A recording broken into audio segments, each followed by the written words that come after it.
We're going to move on with a look at how the day's top news story has been viewed online and on social media with James Creedon. Hi there, James. Hi, Catherine. President Obama's trip to Cuba is what we're talking about, of course. So much chatter about this on social media today. That's right. Just one clip to show you the extent to which it is one of the top topics on social media around the world today. You can see the hashtag Obama en Cuba.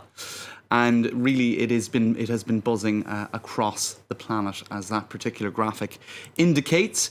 And you have a lot of the imagery of on that hashtag is just simply of Cuba. It's a big, I suppose, exposure for the positive imagery and culture, etc. of Cuba and Havana. You even have images of the Obamas in restaurants, etc. You know, putting forward almost a family trip type imagery. So all of that's very innocuous. No politics there just yet. President Obama on his Twitter account saying, "What's up, Cuba? Que bola, Cuba?" So all very informal and friendly, and even and that informal touch being picked up by some of the New York-based dailies, the New York Daily News there, picking up on what's up, but turning it back on the presidential couple. And you see there on the New York Post, "Hello, amigos." So it's all very chirpy and friendly at first glance. Indeed, although that headline there picking up on cheers and jeers for Obama's historic visit to Cuba. There are critics of this trip. That's right. Obama has his detractors. Communism has its detractors in the US. And indeed, some images, I suppose, really played into the hands of Obama's critics.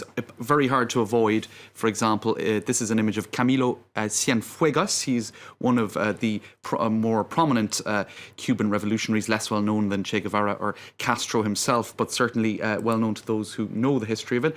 And you couldn't avoid then, of course, an image of President Obama with, well, Che Guevara in the background. So that led to some in the right-wing press, or the, I suppose, more Obama-critical press, such as hotair.com, saying, "Obama and Che together at last." And of course, he has often been criticised in a somewhat simplistic manner as being a socialist. This is one of those words that has lost all meaning, really, I think, in US politics. And Slate.com digging out a photo of, well, Ronald Reagan with a bust of Lenin in the background. That was at Moscow State University in 1988, proving that, I suppose, appearing in the same frame as some icon of communism doesn't really mean that much, except that you happened to be in that spot at that time. Indeed. I mean, I'm sitting next to that picture right now, and I'm not advocating any politics. As far as we know. As far as we know. Maybe there are hidden messages. Now, right, there's one more image before we move on, Catherine. This is another one that the right-wing critics have been picking up on. At one point, Raul Castro lifted up Obama's arm, and I suppose some would have rathered that his arm was a little bit more rigid, perhaps holding a machete or something like that, something a bit more sort of, I don't know, tribal, virile, whatever. In any case, it just look like they're having a laugh. I don't know if that's awkward. Well, according to Tom Rogan of the National Review, President Obama's limp wrist was a metaphor for US standing at that press conference. What a shambles. So I suppose, he was probably waiting for the symbol that would sum up what he felt about President Obama anyway.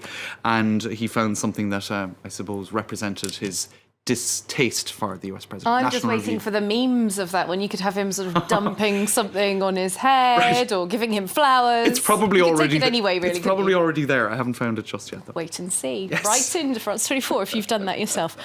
Some Cubans in exile in the United States not particularly pleased about this trip, and their voices are seen as being very important by the administration. That's right. So it's one thing to take kind of political critics of President Obama, but what about Cubans themselves in exile? And here at the Miami Herald, of course, a huge Cuban community in Florida, where many fled from Cuba across the Florida Straits for a better life. From Cold War to warm welcome, that's one headline in the Miami Herald. And columnist Dan Le Batard, who wrote about his family's reaction to Obama's trip, his grandparents fled Cuba. Their lands were seized by the communist regime. His parents are now elderly. His grandparents have passed on.